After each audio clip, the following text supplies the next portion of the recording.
Peace, peace, people. Welcome to Yemima's World, the Jelly Moose's Cafe. I'm your hostess, Yemima, and as always, it's good to be black in the land of the living once again. All right, so we're about 2 days out from this country's Thanksgiving holiday, and what our Native American brothers and sisters call it a day of mourning.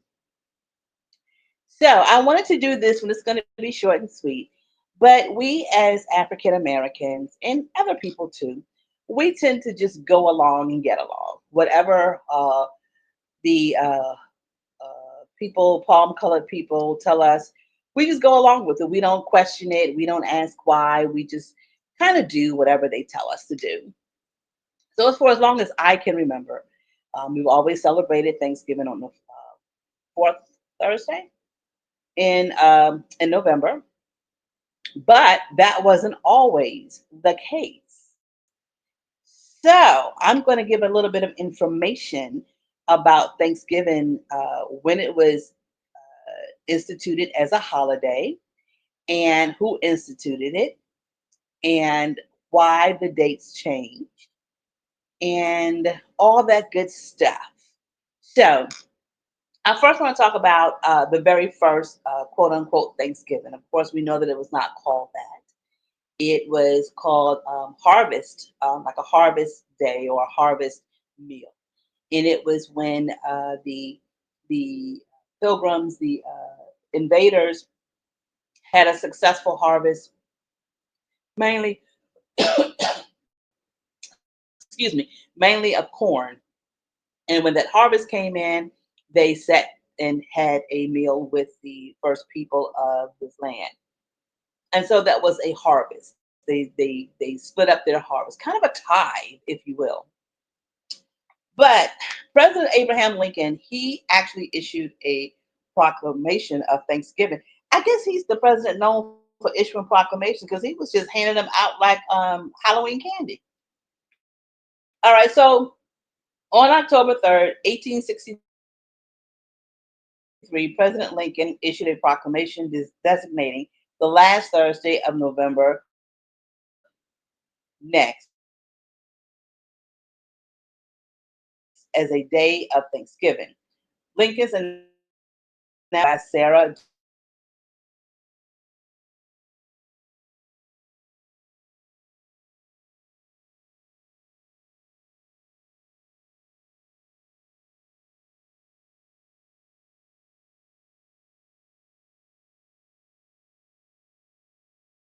Josepha Hale to make Thanksgiving into a national holiday.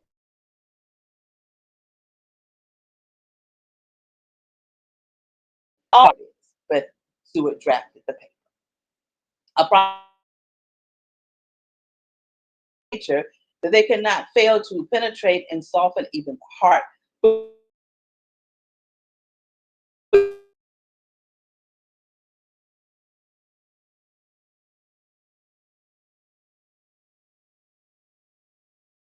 which is habituated to in the midst of a and to provoke their aggression. Peace has been preserved with all nations. Order has been maintained. What world? I'm sorry. What world was he living in? I don't. Okay.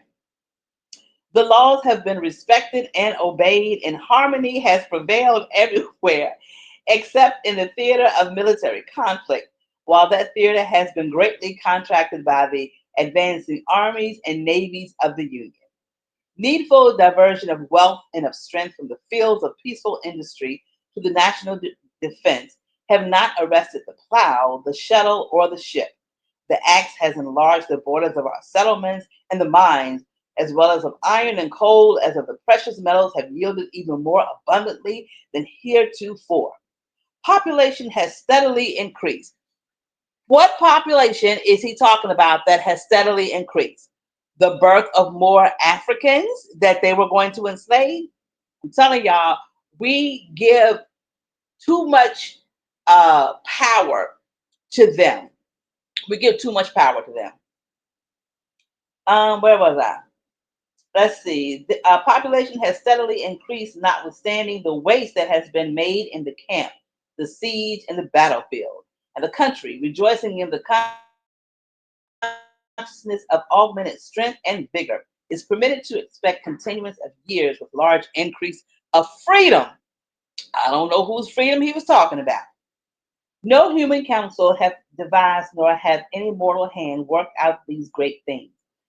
They are the gracious gifts of the Most High God, who, while dealing with us in anger for our sins, have nevertheless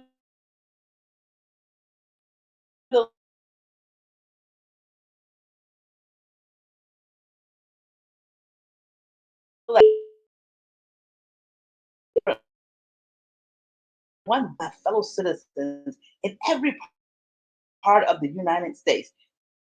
Now, he said his fellow citizens. You do know that in 1863, we were not citizens. Citizens in every part of the state, and also those who are at sea and those who are sojourning in foreign lands, set apart and observe the last Thursday of November as a day of thanksgiving and praise to our beneficent Father who dwelleth in the heavens. And I recommend to them that while offering up the ascriptions justly due to him for such singular deliverances and blessings, they also do with humble penance for our national, I'm sorry, the like, I don't know, our national perverseness and disobedience. Commend to his tender care all those who have become widows, orphans, mourners, or sufferers in the lamentable civil strife in which we are unavoidably engaged. Fervently implore the to restore it as soon as it may, so that it may be consistent with the divine purpose of the full enjoying of peace, harmony, tranquility, and union, in testimony whereof I have hereunto set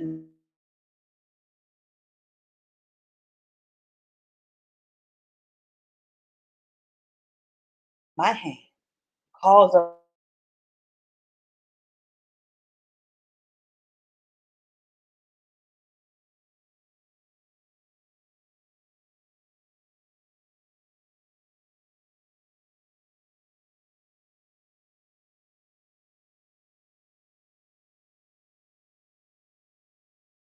of the seal of the United States to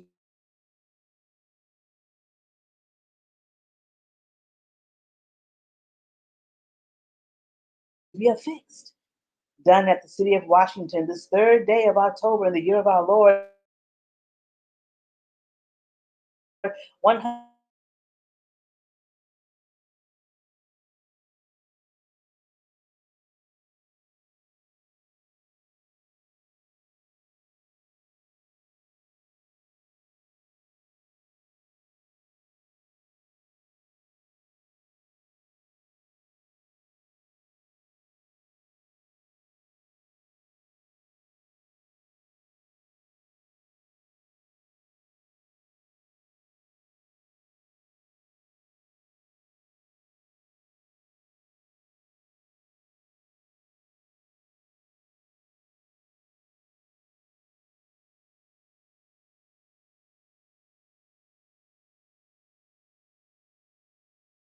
Was to issue a proclamation for the holiday in 1789, designating Thursday, November 26th, for the people of the United States, a day of public thanksgiving.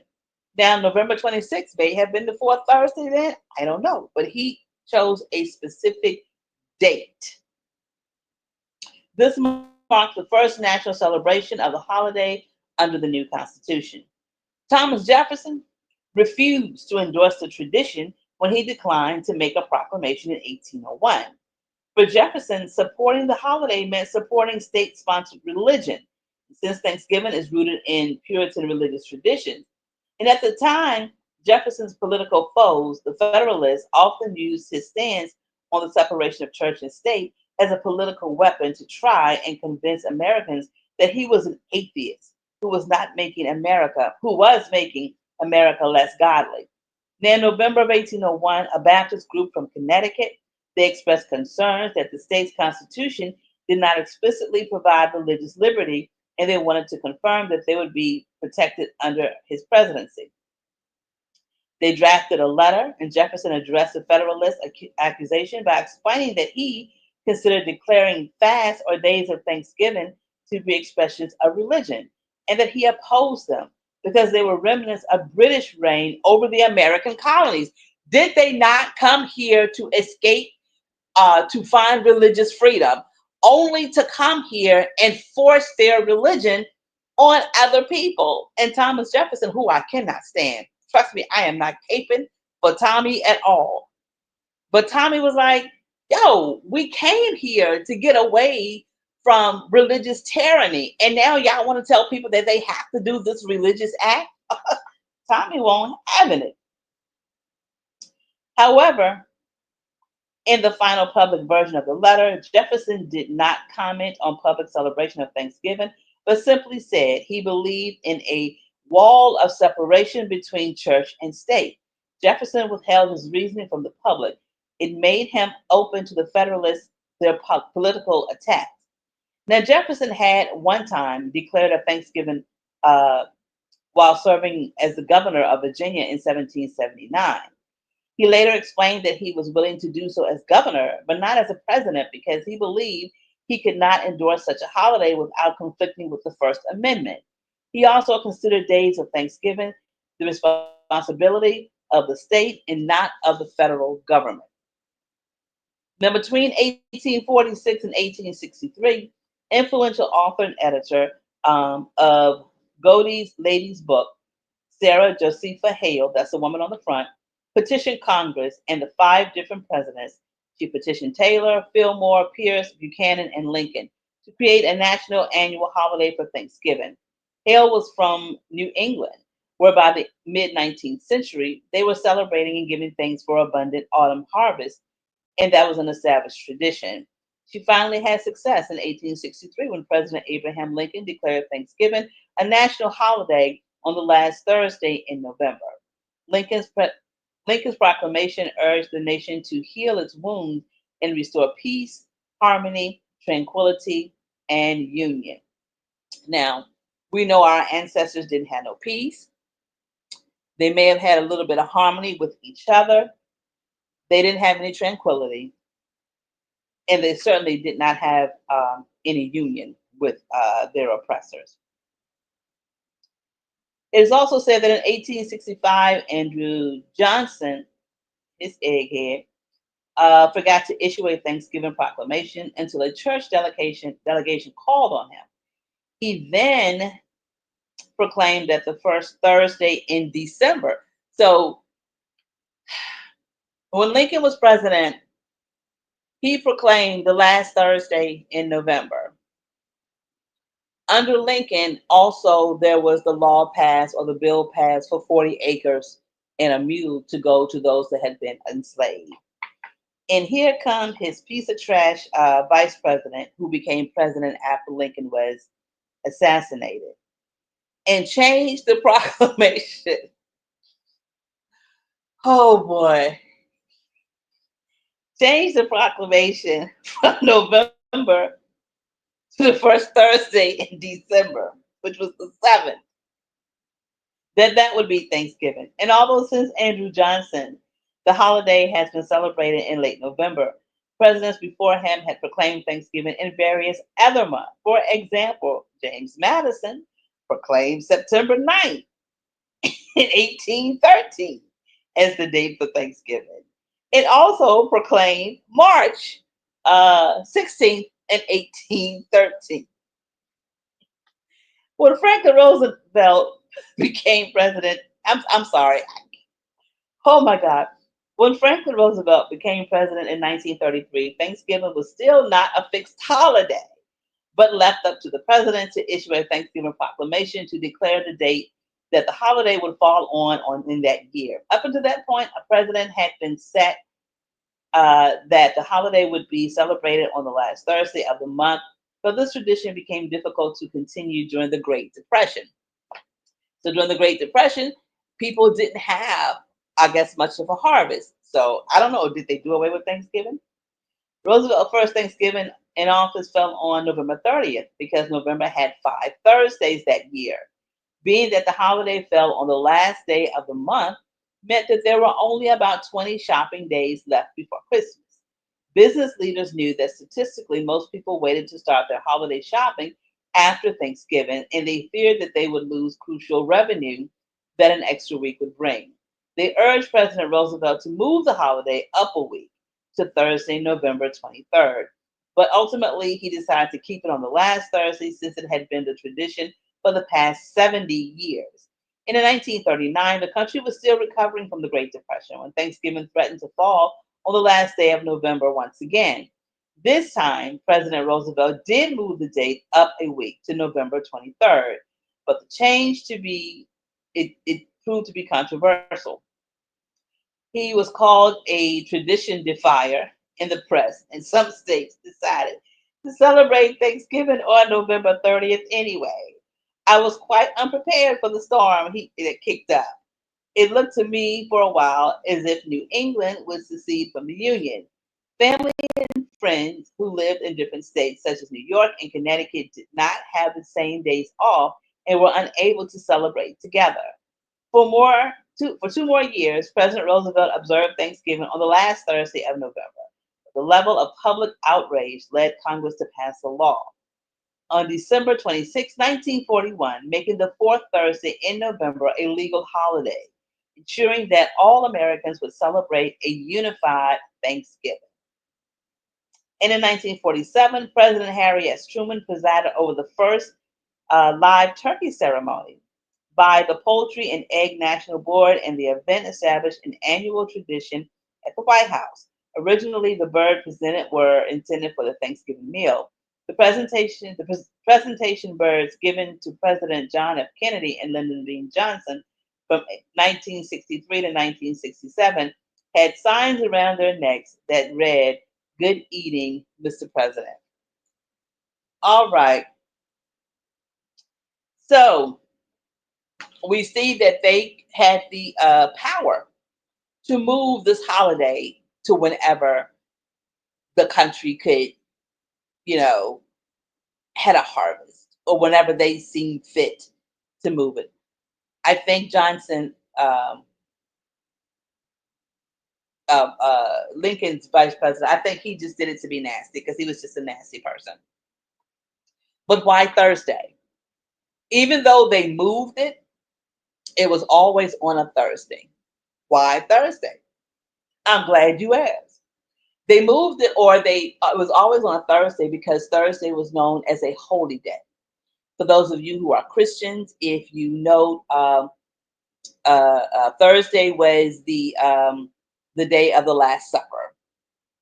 Um, when Easter or Resurrection Sunday comes around, that Thursday before Resurrection Sunday is called Maundy Thursday, which is a holy Thursday. So a lot of religious services and rites took place on Thursday. So that's why Thomas Jefferson was against having a proclamation, because it is a religious holiday. Although most people don't know that it is, just the powers that be told you to eat a whole lot of food on this particular day. Why November? As I just read, a few presidents had it in December, one of them had it in September. So why November? November tends to be the time of the harvest. It's when the harvest starts to come in. Now, there was a massacre in 1864 during the Indian Wars of the Sand Creek Native Americans. It was a horrible massacre. Over 500 of them died in that massacre on November the 26th, 1864. And so for America to pick this day in November around the time of the massacre, I can truly understand why first people of this nation call it a day of mourning. And we, the rest of America, just go about our day just happily getting some food and filling our bellies. Now, on the plantation, we didn't really care what they called it. It was a day off, and it was a day for us to see family and a day for us to be with family. And that is what it is today for Black people as well. Why the certain foods that they have? Why turkey? Well, I don't think that they had turkey at the first Thanksgiving or at the first harvest day. They more than likely had venison. They probably had deer. What was available to them? I don't know how turkey came to be the bird of the meal. I know that my mother never cooked a turkey until, oh God, maybe about 10 years ago. She started cooking a turkey. And the only reason she started cooking it then was because my sister, who worked at the hospital, they would give them turkeys at Thanksgiving. That was just what they would give the employees. And she would take it home to my mom, and my mom would cook the turkey. But she always cooked a hen. When I was growing up, she never had a turkey. She always had a hen. And she would she grew up on a farm, and so they had hens. They had sitting hens, or setting hens as they call them. And so they could my grandmother could just go out to the coop and get a hen, and kill it and cook it. So my mother continued with the traditions of killing of buying a hen, and cooking it. Of course, sweet potatoes, they were plentiful. Sweet potato pie. Um, we had access to sweet potatoes because we had gardens, and so sweet potatoes was easy access. Greens, collard greens, cabbage, string beans, those things were plentiful because again, we had gardens. So those were the things that were on our table. So you won't find most of African American tables for Thanksgiving, you're not going to find a green bean casserole. And if I come to your house and you're black and you have one, I'm turning every table over that you have, whether it's food on it or not. So you more than likely won't find a green bean casserole. I went to the store this weekend just for my regular shopping, and I could not find not one sweet potato pie. Not one. They had a whole mass of pumpkin pies they was trying to get rid of, but I could not find one sweet potato pie. And we don't eat pumpkin pie. We just don't. We don't eat pumpkin pie. And then you had potato salad or mashed potatoes because we had gardens and we had the white potatoes.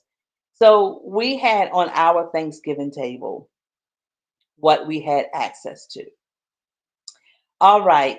So that is it for tonight. Just give you a little insight on Thanksgiving. I do know that a lot of African Americans are not um, honoring this Thursday as Thanksgiving. Um, they usually gather on Saturday, and I have something I'm going to read probably tomorrow on Africanizing your Thanksgiving. Um, for it to be a religious holiday, we never went to church on Thanksgiving. Never did. I don't even think our church even had services on Thanksgiving. But yeah, and I'm going to read something on how some of our African brothers and sisters celebrate their harvest festivals, which is kind of like a Thanksgiving, but it's not the same thing. But yeah, you don't have to. You don't have to do Thursday as your day to give thanks. Stop letting them control um, when you should give things, when your family should gather. They've done that enough. They've done it enough. It's time for us as African Americans, as American born Africans, as the people who built this country to rise up and say, you know what? We want more than just Juneteenth as a holiday in this country. We're not immigrants. We're Americans and we're the first people. And so we don't have to uh, keep bowing down to uh, them wanting to change whatever they want to change, and then we just go along to get along. So you don't have to celebrate Thursday as your day of giving thanks. Pick one for your family. Pick a day, you know? Yeah, we got this. All right, so that's it, y'all. You know the drill. Love yourself, love each other. Give yourself some grace, give others some grace. Honor your ancestors, they will honor you. We are our ancestors. Like, share, subscribe. If you are learning something, donations are accepted and appreciated. I give thanks. My Cash App is at the bottom, scrolling across the screen. Um, Stay cool, stay warm. It was warm here last week. It was freezing, and today it was warm. As my mother used to say, that ain't nothing but some pneumonia weather.